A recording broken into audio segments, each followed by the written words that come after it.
Добре дошли, уважаеми госпожи и господа, скъпи гости, приятели, роднини, скъпа майко. Уважаема госпожо Сотирова, заместник-кмет на община Стара Загора по хуманитарните дейности. Уважаеми господин инженер Калянов, заместник-кмет също на община Стара Загора. Уважаеми господин председател на Общинския съвет Емил Христов. Всички вие сте наистина днес скъпи гости на нашия регионален исторически музей. Защото все пак книгата, макар че е едно лично авторско дело мое, с което аз се гордея, тя днес се представя благодарение и на факта, че Регионалният исторически музей Стара Загора има една 107 годишна история, през която всички директори на музейната институция, всички уредници, специалисти, историци и археолози са полагали дълги, неуморни усилия по изследване, анализиране и представяне на културното наследство и на историята на Стара Загора и на Старозагорският регион. И все пак, наистина днес темата, за която сме се събрали, това е последният войн на царя и отечеството в Стара Загора. Генерал-майор Никола Грозданов. Логично е да се запитате защо съм избрал това заглавие. Спонтанно у мен възникна идеята именно така да озаглавя книгата. Защото така се стекаха обстоятелствата в моя живот и в служебната ми дейност, че се посветих професионално на историята още от ранни години. И то по-специално интересът ми е насочен именно към периодът на Третото българско царство. От освобождението от османско робство 1878 до превратът от 9 септември 1944. Впоследствие, израствайки и натрупвайки вече известен научен потенциал, реших да се концентрирам върху военната и военно-политическата история. На първо място, разбира се, на Стара Загора, на Старозагорския регион. Моят роден град и моят роден регион, който аз безкрайно обичам и уважавам, както разбира се и цялата си родина. Но защо точно армията и защо точно нейните ръководители, генералите и офицерите? Защото армията е една строго иерархична структура и организация. При нея дисциплината наистина е желязна. Духът и сърцето и мозъкът на армията, това са генералите и офицерите. А от друга страна, не бива да забравяме, че държавност се създава, се крепи и се развива в бъдещето единствено и само благодарение и на наличието на силна армия, както и на добрите закони. Това е стара максима още от дълбока древност. Ако държавата има добри закони и силна армия, тя ще просъществува в бъдещето. Ако ги няма, обречена е да загине. Още нещо. Храбростта. Това е една изконна човешка добродетел, вечна. Според мен най-ранната добродетел в историята на човечеството. Ако в древния праисторически човек нямаше храбростта и дразновението да чукне два камъка един в друг, нямаше да има изобщо човешка цивилизация. Така че народите, които са доказали в историята на своето съществуване, че са храбри и са отстоявали независимостта си на бойното поле срещу останалите успешно, те са просъществували, те имат богата история. За наша гордост и за наше щастие, българският народ е сред тях. Вече всички имахте възможност да чуете, че книгата е посветена от една страна на 120 годишната от рождението на генерал-майор Никола Грозданов, старозагорец, 3 юли 1894 роден, а от друга страна и на 100 годишната от създаването на военно-историческата комисия през 1914 година. Това е едно също епохално събитие в историческото развитие на българската армия, защото без да се извличат необходимите поуки от практиката, без те да се изучават щателно и задълбочено от офицерския кадър, от подофицерския кадър, армията няма да може да се развива. Тя ще изостане от модерните тенденции. Военната история е неразделна част, нейното изследване, нейното анализиране и извличането на правилните изводи от обучението на армията във всяко едно време, независимо от политическата конюнктура. Армията също така е и държавната институция, която е най-малко подвластна именно на промените в политиката. Така би трябвало да бъде. За съжаление, не винаги е било така и в нашата, в българската история. И който от вас успее да прочете книгата, ще види, че именно това е едно от основните послания на книгата. Да покажа, че ние сме грешали в миналото, когато сме поставяли армията в злободневния политически контекст сме я поставили в зависимост от конюнктурата. Не бива, не трябва да бъде така и занапред не бива да го допускаме с цената на нищо. Защото военните специалисти се изграждат най-трудно. Ако един учен може да стане професор или академик само с силата на своят ум, то един генерал, един пълноценен пълководец и военачалник трябва да притежава в хармонично съчетание много други качества. И физическо здраве, и психическо, разбира се, и ум, но и много твърда воля, много силен характер, храброст, смелост, решителност, кураж да взема правилните решения пред лицето на опасностите и неизвестностите във военно време, с изключителна бързина, да изпревари противника, но и да прозре, да проникне в неговите планове, за да може да се възползва от това и да постигне победата на бойното поле. Войната не е аритметическа задача. Това го е казал Клаузевиц, може би най-изтъкнатия военен теоретик.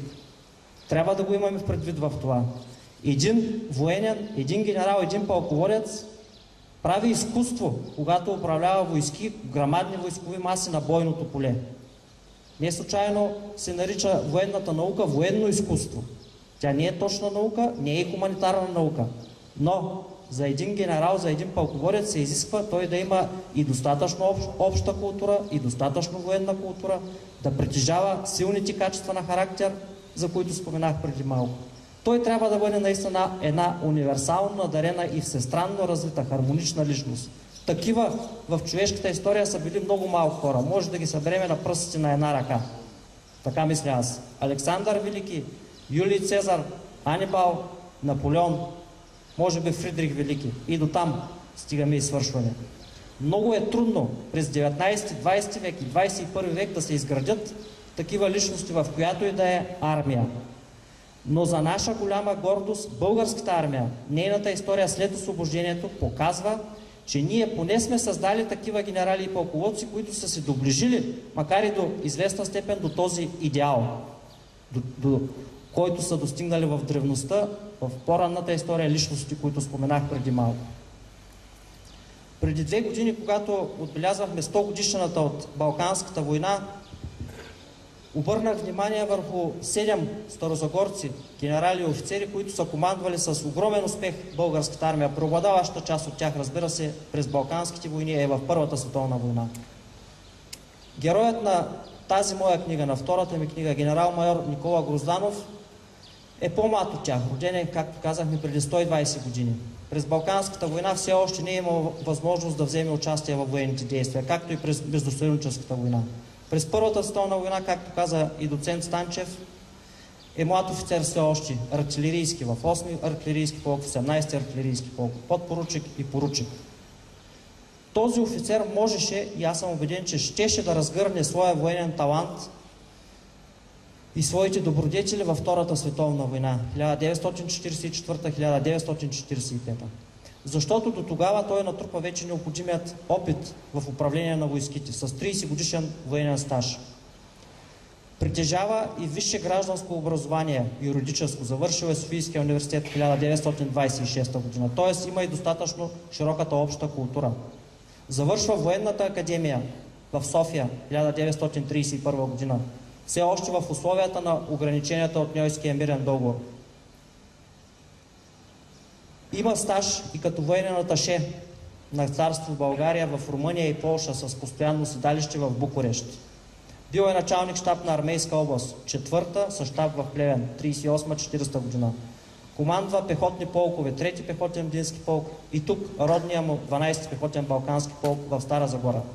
Командва последователно 3 пехотни дивизии от българската армия, 25-та, 7-та и 24-та. Преди, през юни 1944 година, да достигне и венеца в своята военна кариера, да бъде назначен за командир на 8-ма пехотна Тунджанска дивизия в нашия град.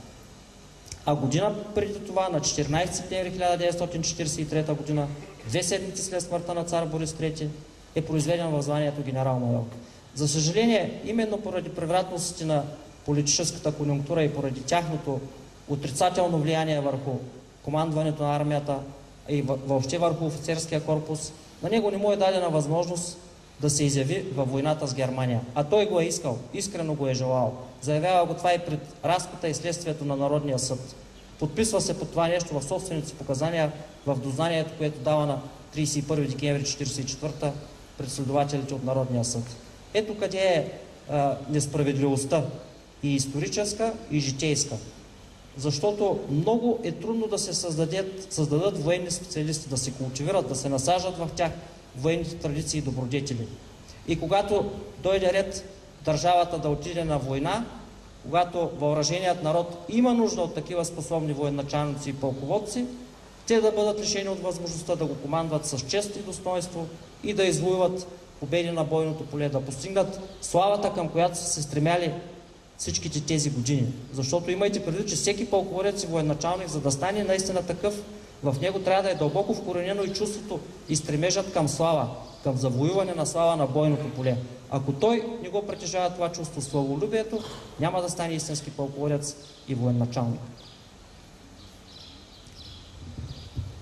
Може би е редно все пак да спомена няколко думи и за другата част от живота на генерал-майор Никола Грозданов, защото, както вече се досетихте и стана ясно от сега казаните думи, действително 9 септември 1944 е водораздел за него и за останалите представители на българския офицерски корпус, които са подложени на следствие от Народния съд или са уволнени от действителна служба. Това е по-тъжната, по-тежката, по-неприятната и за четене част от книгата. Тя е по-малко по обем, но пък съдържанието и силата и мисля, че никак не са малки. Крайно време е 25 години след началото на демократичния преход в България историците, моите колеги, да започнат да обръщат по-сериозно внимание именно на този проблем. Защо част от българската армия, част от офицерския корпус е неглижирана по този начин? Било е излишно според мен. Действително има извършени военни престъпления от отделни членове на офицерския корпус и от военнослужащи в българската армия преди 9 септември 1944. Но за всички тях се е полагало следствие и съд по военно-съдебния закон и по военно-наказателния закон, който също е изключително строг. През Първата световна война от 1915 до 1918 имаме повече от 1000 военнослужащи, които са осъдени от военните съдилища и са екзекутирани във военно време за различни военни престъпления срещу мирни граждани, за насилие, за грабежи, за мародерство и така нататък. Докато след Втората световна война не ни достигна мъдростта, държавническата мъдрост и прозрението да направим правилния извод, че армията е надпартийна и за да остане такава тя, не би трябвало да бъде подвластна на политическата конюнктура. И с това ще свърша с думите, които исках да кажа за този период от живота на генерал-майор Грозданов. За него би могла да ни разкаже много повече дъщеря му Ана Грозданова, която е тук сред нас. Може би по други поводи или дори и сега, макар и частично. Но все пак основното послание на книгата, на което ще акцентирам, е стремежът да се представят и да се популяризират военните традиции и добродетели на българския народ от периода на Третото българско царство. Как след 5 века османско робство, само за 30-40 години мирен живот, българската армия успя да се издигне на толкова високо ниво, на световно ниво, още Балканските войни и Първата световна война. Това високо ниво е запазено и в изключително трудните и тежки условия на ограничения след Ньойския мирен договор, след 1919. И когато 1934-1938 отхвърляме постепенно тези окови, тези ограничения, армията отново бързо се издига на висота. Ето къде е този исторически феномен, според мен, който е достижение и постижение на целия български народ. И в който аз прозирам и влиянието на средновековните военни традиции на българския народ. От нашите ханове, основатели на българската държава, от Кубрат, от Аспарух, от Крум, от Симеон, от Самуил, всички останали. И от Втората българска държава, разбира се. Според мен в генетичният код на българина действително е заложено той да се стреми постоянно към военно превъзходство, както над своите съседи, така и над по-далечните си противници. Да поддържа едно високо ниво на боеспособност на армията си. Независимо от тези 5 века османско робство. И доказателство за това е бързото възкръсване на нашата армия след робството и бързото и възкръсване след ограниченията на Ньойския договор. Защото участието на България във Втората световна война 1944-1945 срещу Германия, срещу бившия съюзник, го показва и доказва това нещо. Германската армия е била много сериозен противник, дори и тогава, въпреки че вече до голяма степен е омаломощена от 5-годишната война. И въпреки че отстъпва в сили и средства като цяло на страните от антихитлеристската коалиция. Въоръжението на българската армия също е било на високо ниво, но то също е пристигнало в България, закупено е благодарение на усилията, най-вече на висшето военно ръководство. Разбира се, и на съдействието, което са срещали от страна на държавното военно ръководство. Разбира се, книгата съдържа и една много солидна доза чисто човешка страна на животът на генерал Грозданов, на неговите отношения с близките му, с приятелите му. И това може да се прозре. Най-вече в първата част на книгата, в периода, в който описвам престоят му, обучението му във военното училище в София, както и разбира се и по-нататъчното развитие на неговите съпружески и роднински отношения. Особено пократителен според мен е фактът, че благодарение на това, че е женен за Деспина Хаджиоло, чието пък брат Янаки Хаджиоло след 9 септември 1944 е лидер на политическия кръг звено в Стара Загора, и именно това е един от основните фактори, който дава възможност на генерал Грозданов да не получи смъртна присъда от Народния съд. Защото преди малко казахме, от 25 офицери с звание генерал-майор и нагоре на 9 септември 1944 на действителна служба в българската армия, 23 от тях са подложени на следствие от Народния съд. И от тях само 2 не са осъдени на смърт. Един от тях е генерал-майор Грозданов. Въпреки че много други дивизионни командири като него получават смъртното наказание. Политическия кръг звено наистина има заслуга за спасяването на живота на генерал-майор Грозданов. Този извод направих в резултат на извършения анализ, на четенето на документите от Народния съд и на други, разбира се, от Държавния военно-исторически архив и на анализът на спомените на госпожа Грозданова. Така че, вероятно, историците за напред трябва да го имат предвид това нещо, а и по-широката публика, че политическия кръг звено е бил един целесъобразен политически коректив на БКП в първите месеци и години след 9 септември 1944. Друг фактор, който е дал възможност на генерал Грозданов да запази животът си, това е генерал Дамян Велчев, министърът на войната след 9 септември 1944. Срещнах няколко податки в изворите и в архивите, от които ми стана ясно, че при преврата на 19 май 1934 генерал, тогава все още подполковник Никола Грозданов, е бил съпричастен към делото на 19-майците. Тоест, имал е по-скоро републикански убеждения, отколкото тясно монархически. И може би това е една от причините, докато цар Борис III е жив, да не го произведе генерал в звание генерал-майор, въпреки че вече е навършил 5 години служба като полковник и е командвал частите, които преди малко споменах, дори и дивизии. Както казах по-рано, чак 2 седмици след смъртта на царя е произведен в звание генерал-майор. Много добри и интересни отношения са се създали между генерал-майор Грозданов и съветските офицери, които са настанени, разквартировани в Стара Загора след 9 септември.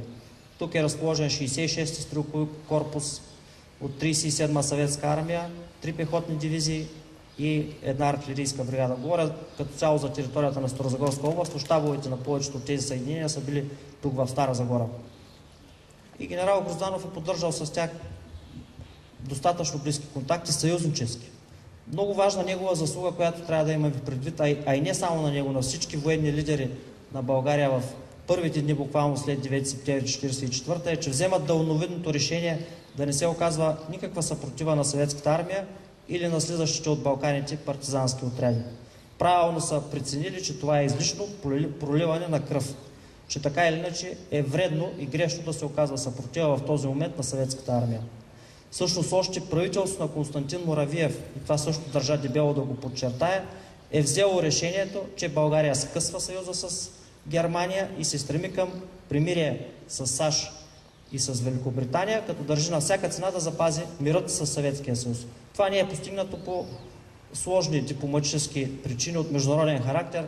Съветския съюз, в лицето на своя всевластен диктатор тогава Сталин, има амбицията да подчини, да вкара в своята сфера на влияние цяла Югоизточна Европа. Това е основната причина. От друга страна, САЩ и Великобритания държат да запазят добрите си отношения с Съветския съюз, вместо да се опитват да предотвратят влизането на страни като България, Югославия или Румъния в съветската сфера на влияние. Това е било предопределено вече. Не случайно се провалят и мирните преговори на Стойчо Мошанов в Кайро и на някои други второстепенни български дипломати в Цариград с англо-американската дипломация. Така че тук виждаме една дълновидност, както от политическото ръководство, от Константин Муравиев в неговото правителство, така и от военното ръководство. Още повече, че министърът на войната в това правителство, генерал Иван Маринов, не е тайна за нас, професионалните историци, той е съветски агент, досието му така или иначе е достъпно. Е човек, който е работил изцяло за каузата на антихитлеристската коалиция. Той, между другото, е единственият министър от всички правителства, управлявали България между 1 януари 1941 и 9 септември 1944, който не е подложен на следствие съд от Народния съд, именно заради тези му заслуги към Съветския съюз. Какво друго да споделя? Може би удовлетворението си от факта, че на първо място, благодарение на доцент доктор Станчо Станчев, на цялата секция военно-исторически изследвания и на Института за перспективни изследвания на отбраната в Военна академия Георги Стойков Раковски, през тези 2-3 години успях да реализирам известни резултати в научно-изследователската си дейност. Успях да защита и дисертацията, срещнах постоянна помощ и съдействие от тяхна страна. Не случайно, дори аз съм го казвал и друг път, ще го кажа и пред вас, стоящия отляво на мен доцент Станчев, който е полковник от резерва, е моят истински първи учител на попрището на военната история. Аз съм му задължен изключително много и ще остана такъв сигурно до края на живота и на служебната си дейност. Също да благодаря и на издателят на книгата, който е отдясно до мен, господин Иван Сапунджиев. Той е заместник-председател на Военно-историческата комисия, защото в него има едно много ценно качество. Освен родолюбието, патриотизма, той притежава едно така искрено желание да се бори, в буквалния смисъл на думата, с съвременната ситуация, конюнктура в България, с тази епоха като цяло на бездуховност и да популяризира нашите военни традиции и добродетели по едни много ефектни и разнообразни начини, да достига до по-широк кръг публика. Прави го умело, без да се натрапва